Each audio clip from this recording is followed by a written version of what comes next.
Live Talk with Lita Brad.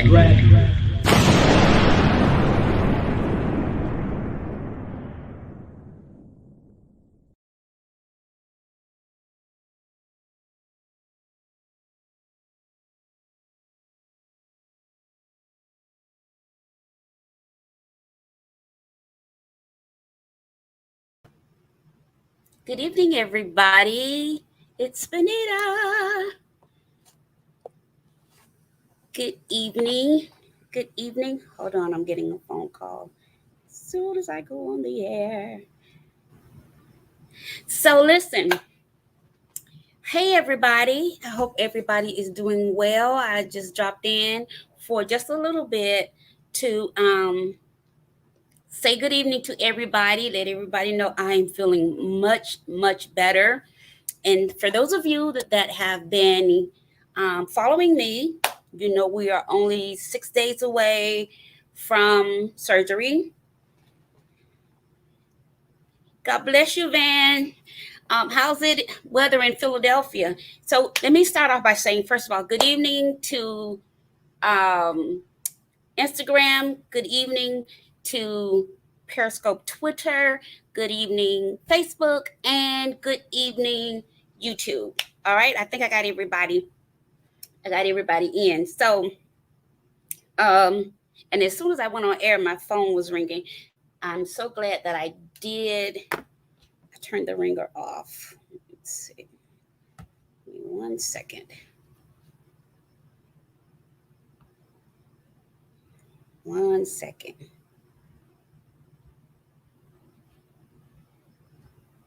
Okay. So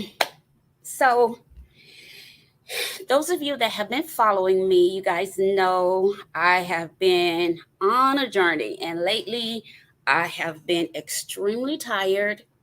I've been going through a lot of tests and some preliminary procedures that I had to go through leading up to the main brain surgery.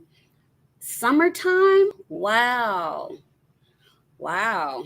It was pretty nice here today, Van. I got out for a little bit today, so the weather was kind of nice here today. So it's pretty nice here year round. You actually get to see the seasons change here in Georgia. So that was really good. I think it's like my second day getting out since my first procedure. Um, um, but it's been a really good day. So, hope everyone is doing well wherever you are and wherever you're watching me from. I hope you're doing extremely well. Um, Again, thank you all so much for your prayers. Oh, child, it's been a ride. Do you hear me? It has been a ride. But you know, the Lord has been faithful as always, and He has certainly been with me. He is my keeper, you know, and He is my guide. He is my healer. And so, this particular journey, I just want to talk a little bit tonight. I'm not going to talk long because it's almost my bedtime. Thank you, Van. And so, it's just just about my bedtime. But I'm in the live chats with all of you, whether you're on Instagram, Periscope, Twitter,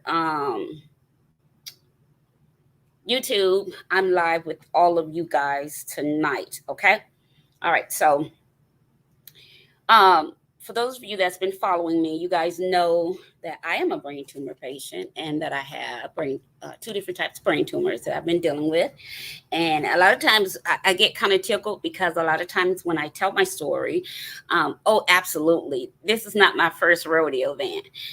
So a lot of times people, when I tell my story, a lot of times it's difficult for people to hear the story and then see me and kind of equate the two, and particularly with the length of time I've been dealing with this. Sometimes it's a little hard for them to equate the two because I just really try. I really try not to allow what I'm going through to determine what I can and can't do, if that makes sense to you. And so I've been dealing with this for quite some time. My first diagnosis.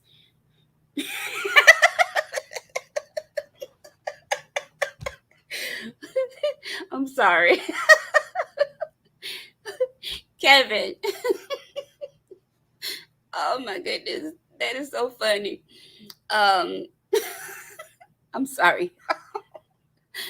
Um, I don't have a very good poker face at all. If something is tickling me, that's me. I'm gonna laugh. I don't have a very good poker face at all. So my first diagnosis with the brain tumors was actually it was back in 2007, I believe. I told you guys that story about when I had a stroke in my sleep. I told you guys that story. I've shared it with you probably once or twice or maybe more. I don't know, but I'll keep sharing it because indeed God does get all the glory. And you never know who you're helping just by sharing your story. And if you've heard it before and you're like, oh, I'm so tired of hearing her talk about that, click off and we'll, catch you at a later time. So here's what happened. So the first time I used to have these horrible, well, I still do, these horrible migraines. And back then, I used to have these massive nosebleeds just out of nowhere. My nose would just start bleeding uncontrollably out of nowhere. And so,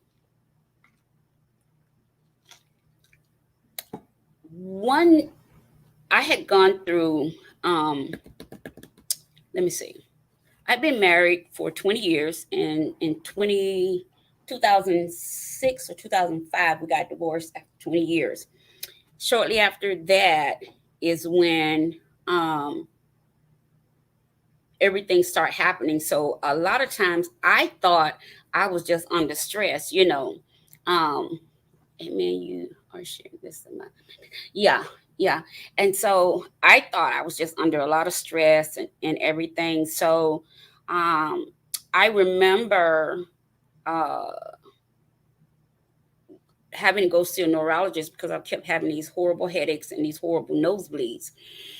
And so when I get there, they run all these tests on me and they come back, and the neurologist calls me in on a Sunday. He actually calls me Sunday. My daughter and I, granddaughter, my daughter who passed, my eldest daughter, and my granddaughter, we were at the movies, and it was on Sunday evening. He calls about 6 o'clock, and I'm thinking, why is my neurologist calling me? I'll call him back tomorrow. But he kept calling. He kept calling. And I'm like, okay, so we go. I said, well, let's go get our popcorn and stuff. So we go through the line, get our snacks and stuff for the movie. We already got our tickets. And so he's still calling. And I'm like, okay, I'm just going to see what he wants. So I answered the phone, and he's like, are you sitting down somewhere? And I'm like, no, I'm actually at the movies. Why would I be sitting down somewhere? We're getting ready to go watch a movie. And he says, well, I need for you to sit down because I have something to tell you. And I'm just like, well, just go ahead and tell me. He says, no, I need you to sit down somewhere. So I go and sit down on the little bench they had there or whatever. So I'm still holding my popcorn and my drink, but now we're seated. So my daughter's like, Mom, what's going on? I said, well, this is my neurologist. She says, why is he calling you on a Sunday? I was like, I don't know. So long story tolerable, he starts telling me, well, I stopped by my office to get something. And when I got here, there's a note on my desk with your file on it, says to call you right away. He said, I'm looking at your file. Your report came back in, and I need for you to come in. But first he told me, I need for you to start getting your affairs in order. After he finished telling me everything, I said, get my affairs in order. Like, that sounds like you somebody's getting ready to die. Not even thinking, this is my reality happening.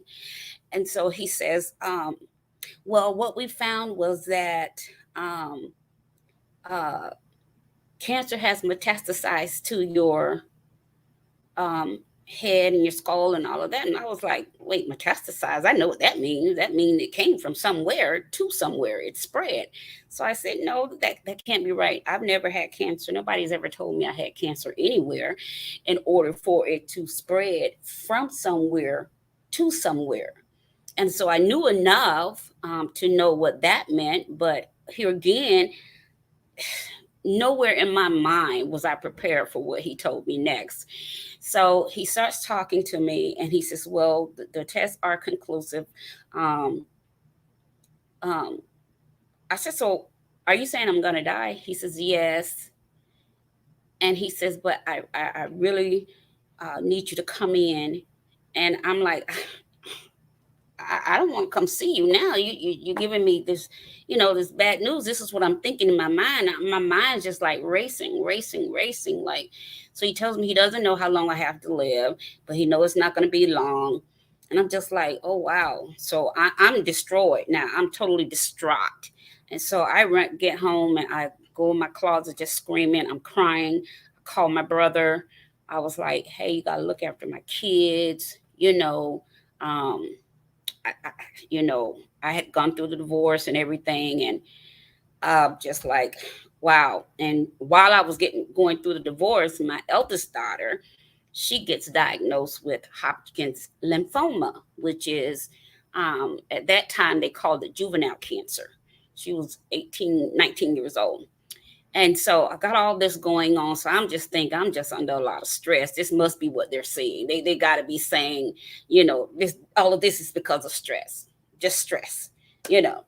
So they send me to the oncologist, blood specialist, all of these doctors, and they do all of these tests, and all of the tests come back conclusive that it had indeed metastasized from somewhere, where their deal was to try to find out where it started. They knew where it was, but they couldn't figure out where it started. So in the meantime, I'm totally freaking out. I'm getting all my medical files together, making copies, sending, preparing to send everything to my brother and telling him to take care of my kids, watch out for my kids. I'm screaming. And he's like, Benita, I can't understand what you're saying. He's like, you got to calm down. This is not how we handle this. You got to calm down. You got to pray. He was just trying to talk me kind of off that ledge, if you will. And so it was just really a hellacious time. Here, 20-year marriage just ended.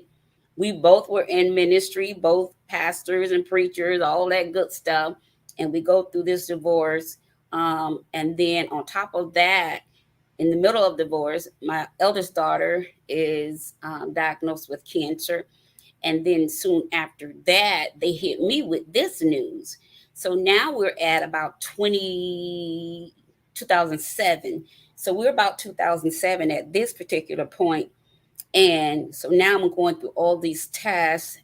Listen, guys, I promise you, they tested every part of me. I mean, like I felt like they took my fingernails, my hair, my toenails, every crack and crevice in my body, bones, everything, just excruciating. It was a full 2 day in the hospital of nothing but this test and that test. Every 4 to 6 hours, they're drawing blood. It was just emotionally unbearable. Okay. And then the thought that this is my thinking, why we got to do all this if I'm dying anyway? Just let me be. So after that, I just got really, really depressed, going through all those tests, thinking about they still haven't given me a time limit yet. So so they want to start this. I think it's called aggressive chemotherapy and all of that kind of stuff to see what they could do for me.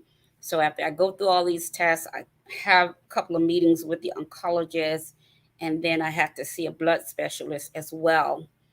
So I go through all of that, and the day that I'm set to start the treatment, I go back to the oncologist that the neurologist sent me to. So I get there, I skipped about, because I want to kind of condense it because I don't want to be on long tonight. So I go back to the oncologist. When I get there to the office, one of the nurses come running out to meet me.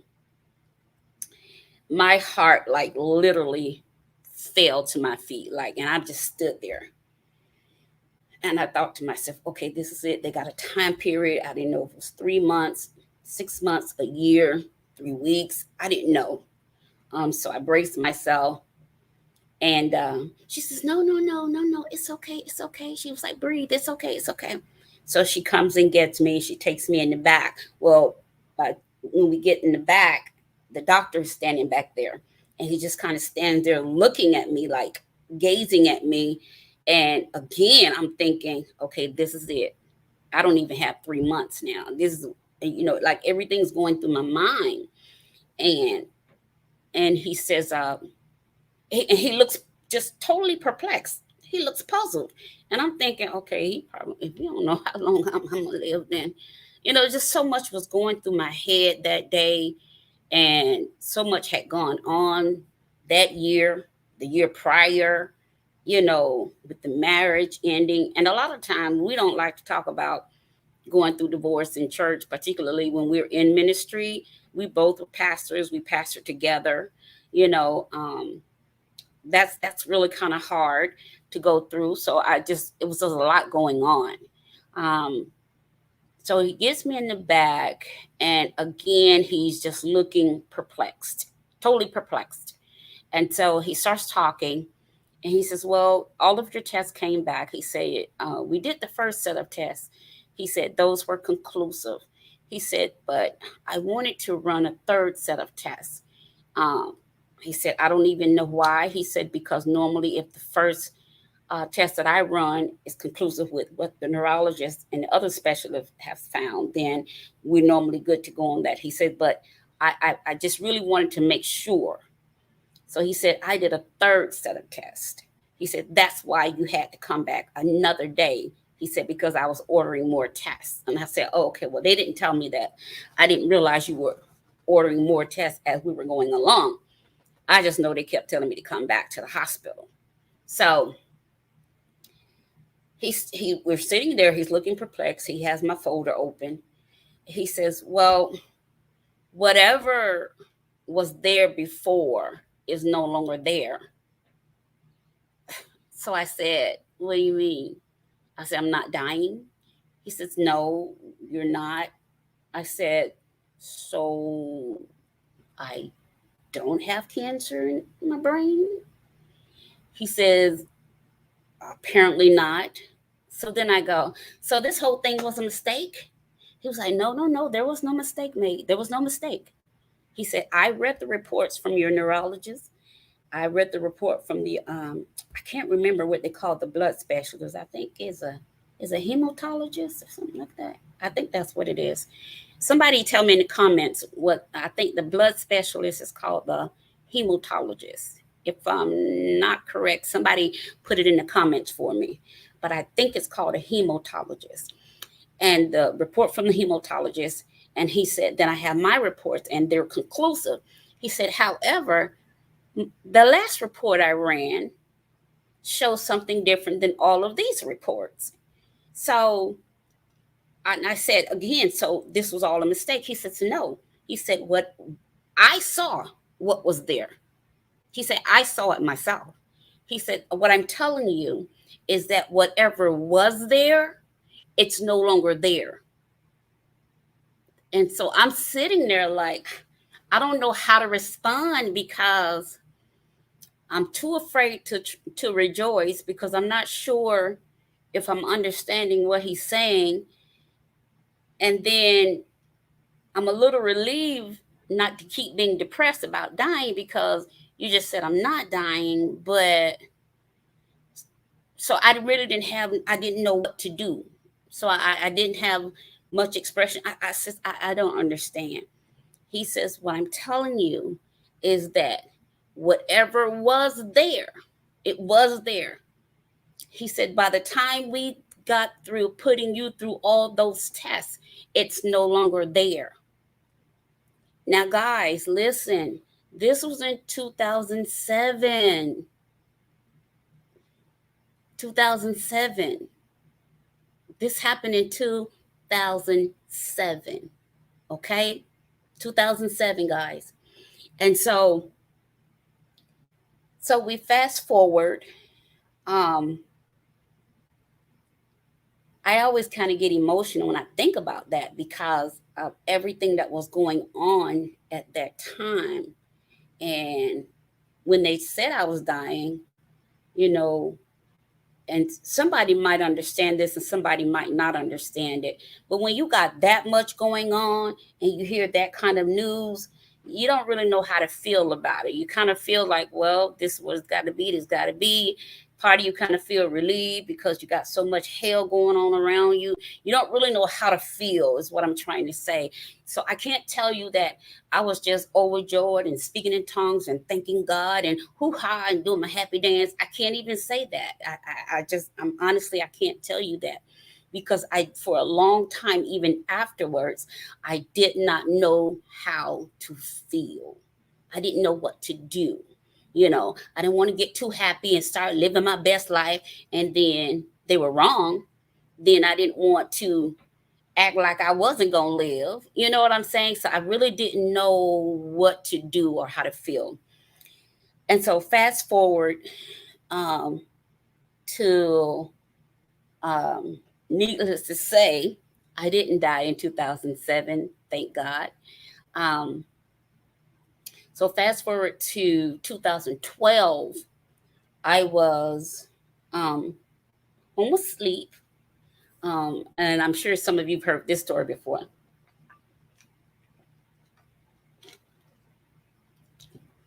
I was at home and I was asleep.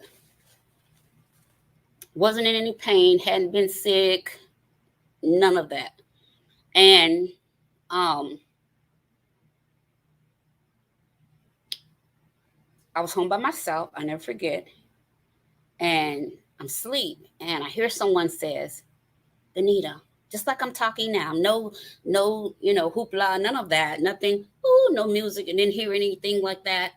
Um, Benita, get up. Wake up.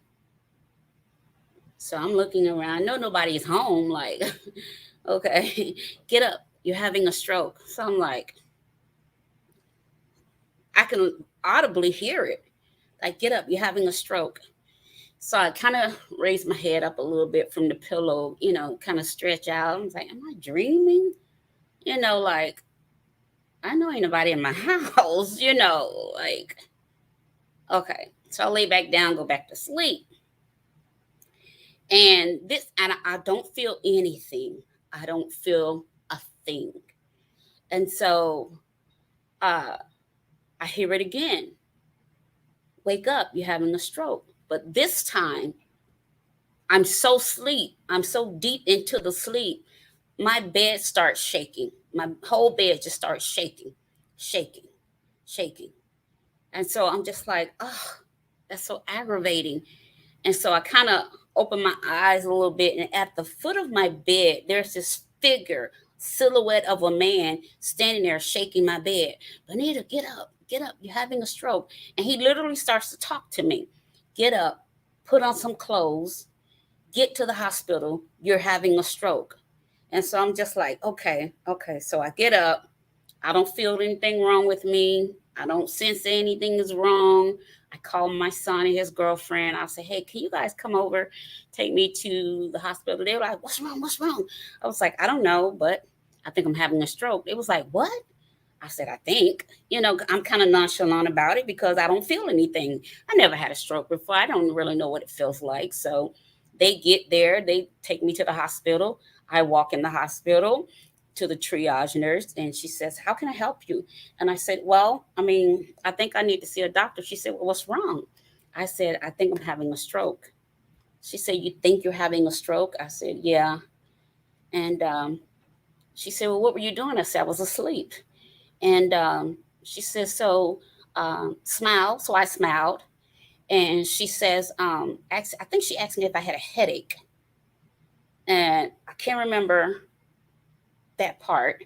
But then she said, lift your arms. So I lift both arms. So after I lift both arms, the next thing I know, somebody runs out there with a wheelchair. I'm put in this wheelchair. I'm rushed to the back. And in my mind, I'm thinking, why are they doing all this to me? I did everything they asked me to do. She asked me to smile. I smiled. She told me to lift my arms. I lift my arms. Like, what is this? What's going on? I still don't know what's going on with me. So they get me in the back, and I don't remember anything else after that. I remember her asking me, um, who brought me to the hospital. I remember that. I remember her asking me, how did I walk in the hospital on my own? I said, I don't know. I got a car and walked in. I don't know, because I still don't really understand what's going on with me. And so we got in the back. I was still kind of talking to her, and I said, I did everything. The triage nurse asked me, and they said, Miss Bradley, you're having a stroke. I said, I'm having a stroke. I don't feel like I'm having a stroke. And that's when I understood what they say about the stroke being, what is it called? The silent killer. And so, so they was taking my blood pressure and taking my clothes off. And I'm just like, I'm still not completely comprehending what's going on with me. I'm not comprehending what they're doing to me. And I remember, uh, I remember them asking me what I was doing. I said I was asleep. And I remember them asking me, well, how did you know to get up? How did you know? How did you awaken yourself? They was like, you're in the middle of a stroke. How did you awaken yourself? It's like, I don't know. I said, I didn't. I said, um, it was like someone telling me to wake up. I said, I heard someone telling me to wake up, and someone kept calling my name. And they asked me, well, who was it? And I said, well, I don't, there was no one there. You know, when I opened my eyes, there was no one there. There was a silhouette of a man standing at the foot of my bed, shaking my bed, telling me to wake up. And they were kind of just looking at me kind of strange, and I'm trying to tell them what happened. I'm still not understanding what it means for them to tell me that I'm having a stroke. I still don't understand what that means. Hey, Jonathan, thanks for watching from New Orleans. I still don't understand what they're trying to tell me. They keep telling me you're in the middle of a stroke. You're having a stroke. I don't get that. So they're asking me all these questions. And in my mind, I'm answering everything you're asking me. I'm doing everything you're asking me to do. In my mind, I am. Well, when I asked her, I said, why are you guys hooking me up to all this stuff? And so she said, Miss Bradley, when I asked you to lift your arms, she said, were you not aware that your left arm did not come up? In my mind, it did. And I said, no, you told me to lift my arms, and I did. I said, I lift both arms. She said, no, ma'am. She said, you lift your right arm. She said, and your left arm did not come up. And then I started crying because I'm just like, that's not what happened. Now I'm getting a little confused. Now the confusion is setting in. So then they take my blood pressure. I think she said my blood pressure was like 220 over 112, 114, up in that area somewhere. And so I'm like, okay, I guess that's high. You know, I'm still not understanding like what's going on. I don't have any remembrance of anything I did from the time I was awakened from my sleep till the time I got to the hospital. I don't have any remembrance of that time period. I don't have any remembrance of anything else until I awakened in the hospital in a room. Um, and if she's watching, Pastor Carol Walker, excuse me, a really, really good girlfriend of mine. I love her so much. She was sitting in my room. And I was like, I don't know if I had been asleep a day, 2 days. I don't know how long I had been there. Um, but when I came to, she was sitting in the room. And I'm like, hey. She was like, hey, how you feeling? I'm like, good. Like, I said, who called you? My kids called you? She said, no. And she's looking at me like she's asking me why I'm looking at her like that, you know, and I'm looking at her like, who told you I was here? So I said, well, did my kids call you? She says, no, you called me. I said, I didn't call you. She says, yes, you did. You called me. I said, when did I call you? She said, you called me I guess it was the night before or whenever it happened. I don't remember to this day. I don't remember calling her. This was in 2012. Um, she said, "You called me." I said, "What did I say to you?" She said, "You said, hey, I'm having a stroke.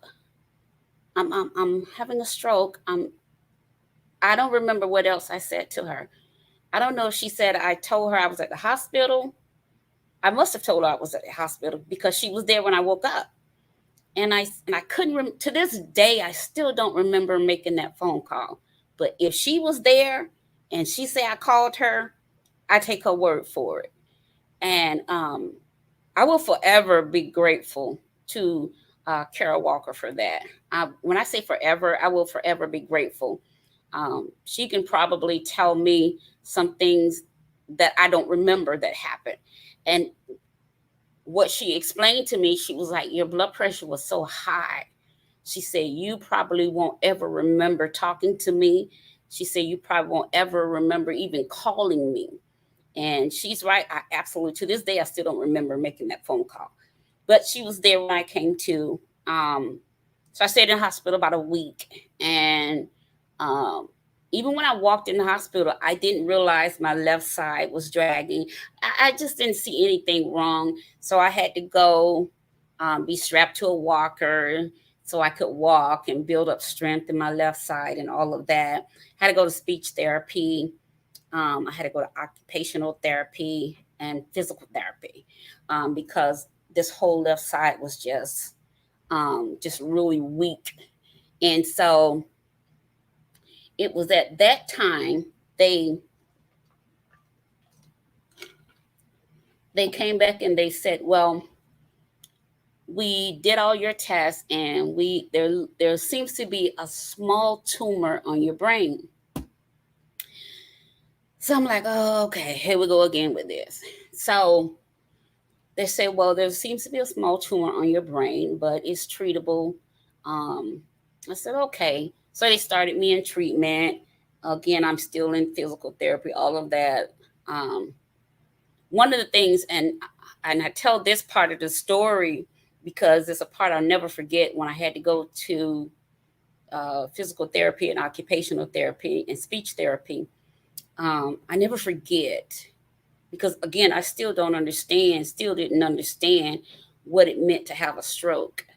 And so I never forget the lady asked me, the what do you call the speech?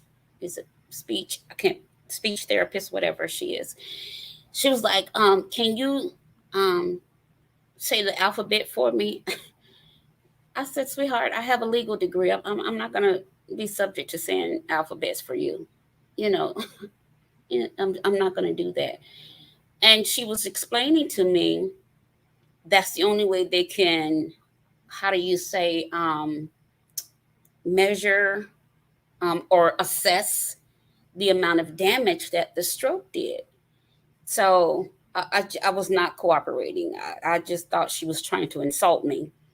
Um, and then she asked me to count to 100, and I count to 100 by tens. And she said, no, you have to count by ones. And I said to her again, sweetheart, I have a legal degree. I'm not going to sit here and count to 100 by ones just to prove I can count or just to prove I can say, the alphabet. I'm just not going to do that.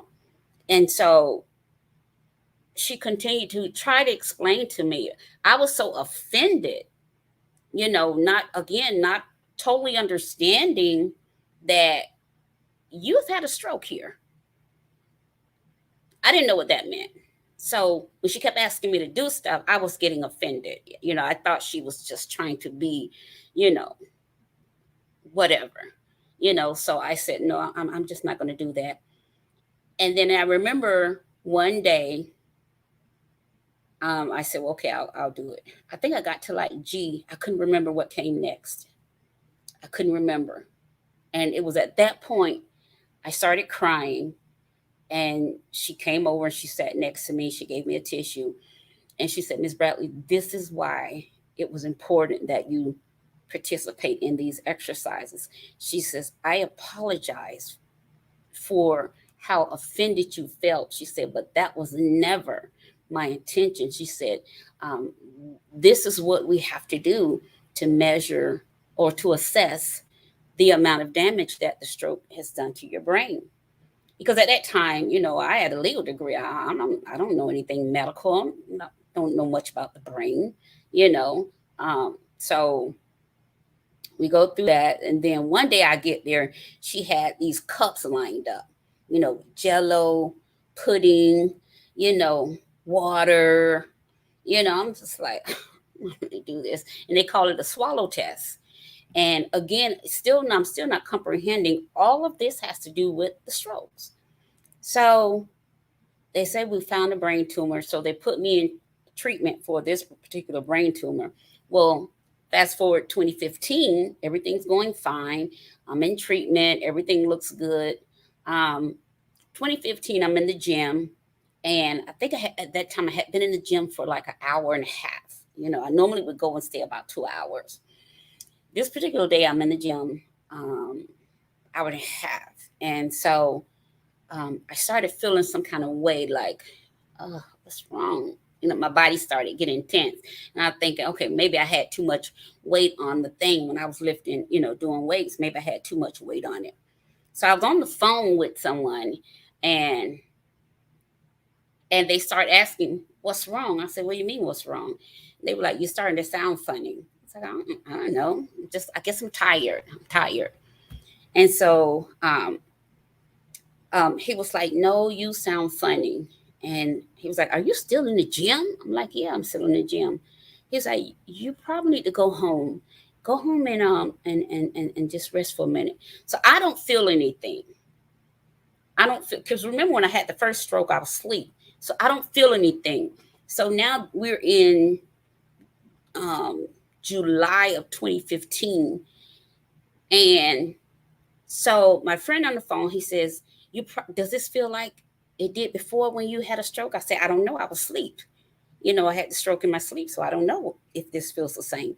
I said, no, I feel good. I'm lifting weights. It was, did my cardio, got my weights in. I was feeling good. So no, doesn't feel anything like that. I said, just feel kind of, I don't know. I feel funny. So he says, well, just get out the gym. Just go home. So we stay on the phone. I get home. So he says, well, I got to take a meeting, and I'm going to call you right back. So he goes to the meeting. He calls back. I'm at home. I've gone home, taken my shower, changed my clothes, and started cooking dinner. So he calls and says, are you at the hospital yet? So I'm like, no, I'm not home. No, I'm home cooking dinner. Well, by the time I did get to the hospital, you guys are not going to believe this. I'm having a stroke again, which actually started in the gym. So I had another stroke. I don't remember what happened. I don't remember the details as much as I remember the details from the first time. So the only details I remember from the second stroke is being in the hospital for a week, going back through physical therapy, going back through speech therapy, going back through all of that. I don't remember anything else that happened, okay? This was in 2015.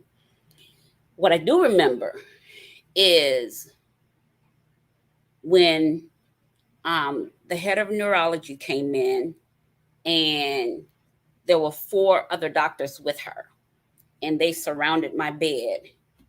And I'm thinking, this can't be good.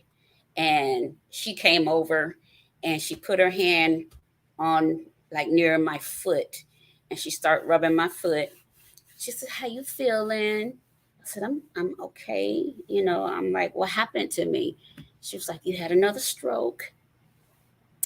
And she said, I understand you have a brain tumor. I said, yeah, they found it in 2012, and I've been on treatment, and the treatment is working, and I'm monitored and all this. She says, well, here's the problem. The treatment seemed to have been working, she said, but the tumor was not responding to the medication. So I was seeing an endocrinologist. An endocrinologist is one who monitors your endocrine system. Okay, which is directly related to the type of brain tumor I have. And so when I go see the endocrinologist, they do all your lab and your blood work, and they tell you, okay, if your levels are supposed to be at this number, they're too high, or they're too low, whatever. Um, Most of the time, mine be off the chart. Um, so I remember the doctor telling me, well, your tumor has doubled in size. And I said, no, that can't. I said, I've been on treatment for about 2 years. That can't be true. I'm monitored, I have regular visits, and it looked like, she says, yeah. She said, this is one of those tricky kind of tumors. It's very tricky. And I said, but everything looked like it was good. I said, I was feeling good. I was back in the gym from the first stroke. I was working out again. I don't understand. And so I remember my mom, you guys remember my mom just passed away this year in May. So at that time it was 2015. So I called my mom. I'm just devastated. I'm like, Mom, I don't know. I've given God my entire life. I thought maybe, am I being punished for something? Like, I've been doing this since I was 14 years old. I mean, like, literally the church has gotten my entire life. Like, what else does God want from me? So my mom was talking to me, and they were scrambling, trying to find a surgeon that could do the surgery immediately. They sent me, by the time I got home, they kept me a week. I went to 3 different surgeons in that particular area. Not one of them would do the surgery. Not one of them, because of where the tumor is located. Um, it's very, very, it's in a very, very tricky area. And those of you if you've had a brain tumor, or if you know someone that has had one, um, going after a brain tumor is not like, not to compare, but you could have like a lump or something in your arm or in your breast. They can just go in there and get it out or whatever. Having a brain tumor is not like that, because of the fact that it's in the brain, and that is your operating center for the entire body. And so where my tumor is located, so tricky. We knew the odds. The odds were explained to me. So 3 surgeons says, no, we don't feel comfortable. Then, the liability is too high. We don't want to touch it. I'm just like, oh, so then I'm back to, so y'all just gonna let me die, because the deal was that perhaps the next stroke would have did permanent damage, or how do you say, irreparable damage, or could have been really fatal for me. And so I remember talking to my mother, and then I just started praying and fasting. I was like, Lord, what am I supposed to do? And I was living in Warner Robins, Georgia. And at the time, I had a place here in Atlanta, and my eldest daughter was living in my place here in Atlanta. And the moment I heard God say, go back to Atlanta, there's a miracle waiting for you. Well, I didn't have to worry about having somewhere to live, because I already had somewhere to live. So I moved back here to Atlanta. That was, I think, the end of 2015, maybe, somewhere up in there. And as soon as I got here, I went back to my old church that I was going to when I first lived in Georgia first time.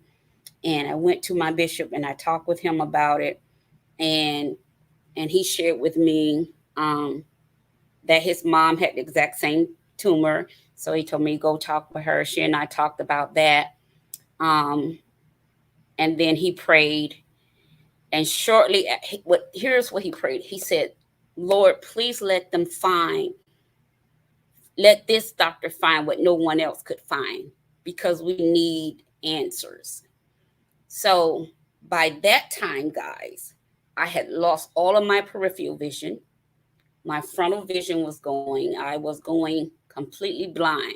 I had lost all my independence. I couldn't live by myself because I kept having strokes. I couldn't drive because I couldn't see.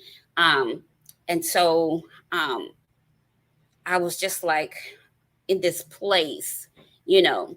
And so when I got here, I everything God told me to do, I just followed it. Didn't understand it, didn't ask no questions, like what do I have to lose at this point? So I go talk to my bishop and we prayed and he prayed.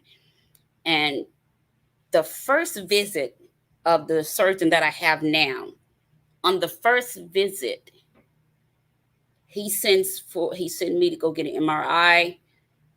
Get the MRI. I go downstairs to his office. He comes out, first visit, boom, Miss Bradley, I found the problem. So I'm like, okay, what is it? What's the problem? He said, the type of tumor that you had, he said, here's what was confusing me with all the records they sent me. He said, I couldn't figure out why this particular type of tumor was making you go blind so fast. And he said, this type of tumor, it will diminish your sight, but it won't take your sight. He said, you're losing all of your sight altogether. You have no peripheral at all. And he said, and you're barely holding on to your frontal vision. And he said, we got to stop these strokes. He said, you have two different types of brain tumors. He said, and they're working one against the other. Boom. First visit, you guys, he finds the real culprit. He said, it's not the first one that's making you go blind so fast. He said, it's the second one. It's the second type that's making you go blind as fast as you're going blind. So sets up surgery. He says, we got to tackle them one at a time. I can't go in there and do two things at one time. He said, the one I need to get first is the ones that's causing you to have these strokes. And that's the first type of tumor. Second type of tumor, we have to deal with that later. So we go in, we get the first one. He get as much as he can. He was only able to get 75% of it because of, again, where it's located. And I'll tell you guys about that story at another time. And the miracle that my family tells me that happened during surgery. I'll share that with you another time. I've shared it before, but I'll share it again, probably this weekend, because on Wednesday, I'll be back in surgery is where I'm leading up to. So he found it. We went through surgery. 5 months, 6 months later, go through second surgery to take care of the second type of brain tumor. So all of this happened in 2016, December 2016, I had the first brain surgery. May 2017, I had the second surgery. So we've been good all this time, and God has really kept us. And, I've been favored of God, absolutely favored of God, and God has most certainly proven himself faithful to me and to my family. Since then, my daughter passed, my best girlfriend passed, my mother passed this year. And so when I went for my annual scans in February, they saw some detection, but we said we wouldn't do anything for another year. So he said, well, maybe another year we'll have to go back in because I do see a little bit of activity there. Well, in actually one night when I was on a show, I had a blood vessel hemorrhage in my eye. And from that, I think that was in August or September. And they did a lot more tests. And so it was at that point they determined, well, from February till now, the tumor has grown again. So so if you're going to measure, for those of you that are on Instagram, if you can see my hand, and all of you that are watching on Facebook, Twitter, Periscope, Twitter, and YouTube. So I had about this much space. If this is the tumor here, I had about this much space. Right here is the top of the brain with the top optical and all of that kind of stuff is, okay? And the tumor sits here. And where all of these other nerves are connected, okay? This is the tumor. So when we started out, I had about that much space. But now the tumor has grown, so I have about this much space before that tumor touches the top there. And that's what we don't want to happen, okay? And so he came back in and he showed me the example I just showed you guys. So that's how much the tumor has grown since then. And I already had the first procedure, because what happens, I have two different types. If one starts to grow, then the other starts to, figure it can have some movement too. So the procedure, I don't know if you guys remember, some of you remember, I had a procedure on September 7th where they had to go in and drain spinal fluid off of the brain. Okay. So that's how come I haven't really been on, and I've kind of really been trying to take it easy. I'm not good at that, but I'm getting older now. I'm 54 now. So I really kind of got to follow orders a little bit better. So, so then we'll go on the 20th, which is Tuesday or Wednesday coming up. We have to go back and repeat the first surgery.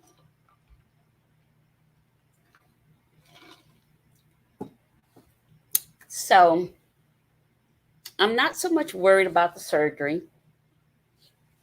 I will share this with you guys. The first surgery that I had in 2016, my mom was here, my daughter, and one of my best girlfriends. I think the emotional part for me going into the surgery this time next week is that none of those people are here. That's where I'm struggling at emotionally, is that none of them are here. My daughter, well, first my best girlfriend passed, and then 6 months later, my daughter passed. And my daughter passed in March of 2018. My best girlfriend, she passed 6 months before that. And then my mom just passed this May 2021. So none of those people will be able to give any comfort or support or anything of that nature. So I've kind of been struggling with that part a little bit, not so much the surgery. I ain't looking forward to it, but it is what it is. We have to do what we have to do. And then to God be all the glory. I want to tell you all, thank you for your prayers. Thank you, those of you that sent gifts. Thank you so much. You guys don't even know how much your love and your kindness has meant to me. And I always say people don't have to be kind to you. They just don't. People don't have to be kind. And that's why I try to make sure my heart is, in a right position, and to be kind to people. So on the 20th of October, I'll be going back into surgery again to remove as much more of the brain tumor as they can, depending on how much they're able to get out this time. If need be, then I'll go to radiation. But if not, then prayerfully they can get enough of it out where I don't have to go to radiation. I've never had radiation. I've heard some horror stories about it, but from what I hear, I don't want to do it, So I'll come back again. I'll try to come on as often as I can before then to give you guys some updates, answer some of your questions. One of the things I want to also make you aware of, the type of brain tumors that I have is not really common among African Americans. And so for a long time, the neurologist was telling me, check your history, your ancestral history, and all of that kind of stuff, because the type of brain tumors I have are more common. I was talking to my friend Kevin about this. Kevin is a godsend. He started out as my mentor in the American Brain Tumor Association, but since then he has been a light in the dark times, I promise you. And I'm so thankful for Kevin. Um, he'll call, he'll text, whatever, you know. And he's white. Kevin is a white guy, and I was telling him, I said, Kevin, even when I go to the meetings, there's probably, if I'm not the only black person there, there's probably maybe only two or three black people in the entire conference, you know. Um, so it's not really a black person's um, diagnosis, if you will. It's more common in Caucasians and in Asians, okay? Um, that's straight from my neurologist, okay? And from the other specialists, okay? This is not something I just made up or something I felt like saying, you know. And Kevin and I was talking about it, and, Kevin already knew. He probably just never wanted to say anything to me about it, but because he's white. But when I start sharing with him, he says, "Yeah, I always knew that, but basically, I guess he didn't know how I feel about it." But we have such a good relationship. We talk about it. We can talk about any and everything. So I'm so thankful for the people that God have put in my life, even though they're not here physically. I know that they're only a phone call or text message away. So again, I'm about to get off of here. I just wanted to come by, let you guys know I'm doing okay. I had some of you call, when are you going to do another show? When I had the procedure on the 7th, in my fashion, Benita fashion, I think I got up a little too soon. So I was having some setbacks from the procedure. And still now, if I'm get too busy for too long, the pressure from the spinal fluid, it leaks. So, and what happens, all of this locks up all my muscles in my neck. It's like somebody just choking me from the back, of my neck. The pressure builds up in my head. The only way to get rid of it is I have to lie flat on my back with my head against the mattress, the same way I had to lie right after the procedure. After the procedure, I had to lie flat for 2 hours, and then they woke me up, and I just had that done last month on the 7th. But it can have some long-term effects if your spinal fluid starts to leak internally, and that's what happened to me. Spinal fluid has started to leak internally. So, and you guys know me, I'm it's hard for me to just sit down somewhere, in the words of Lynn, so I had been having these headaches again. So the only way to get rid of it, I have to lie flat, just turn everything off, get dark in my room, and just lie flat until it subsides. And yesterday was crucial. And you guys that prayed for me, thank you so much. Thank you. You guys don't even know. So again, I want to come on, and I wanted you guys to be able to hear me and see me. Thank you for your calls. Thank you for your gifts. Thank you for the blankets. Thank you for the meal prep dishes. You guys know I have to meal prep because I'm in for a long recovery, and I'm home most of the time by myself. So I'm going to try to do as many meals as I can, store them in the freezer. And then I don't like my food in the microwave too much. So that's why I asked for the glass bowls. And you guys have been incredible about sending I only had like 5 or 6 things on my list, and you guys have sent them all. Some of you sent stuff that wasn't on the list. Some of you just surprised me, and I appreciate that. But I think there are like 3 more things on the list. And I'll go back and post the link to the list in all of these platforms. But anyhow, you guys, I don't even know how to say thank you but to keep saying thank you. I love you. I appreciate you. And again, people don't have to be nice. People, listen, nobody owes anybody anything, you know, and I certainly know nobody owes me anything. Everything I have bust my butt and worked for. Hear me well on that. Hear me well. And so no one has to do anything. Um, and for those of you that have said, well, you inbox me or ask for my Cash App, I gave it to you. I'm not going to post it. I don't want to do that. But if you want it, you can ask me for it. I'll give it to you. But I'm not going to post it. So I think I have 8 to 12 weeks before I go back for my post-op visit after surgery. Again, the surgery is going to be October 20th. I'll try to come back a couple more times and talk to you guys before then. But I wanted to come on so you guys could hear me, see me, know that I'm doing well. I'm feeling well, you know, and I'm prepared for next week as much as possible. So you guys know how to reach me. If you have any questions, put them in the comments, put them in my inbox, Instagram. You can DM me if you like. I don't know how you can reach. Oh, put it in the comments. You can comment on YouTube as well. Put it in the comments and I'll see the comments as well on YouTube. Okay. All right, guys. So I'm going to get off of here.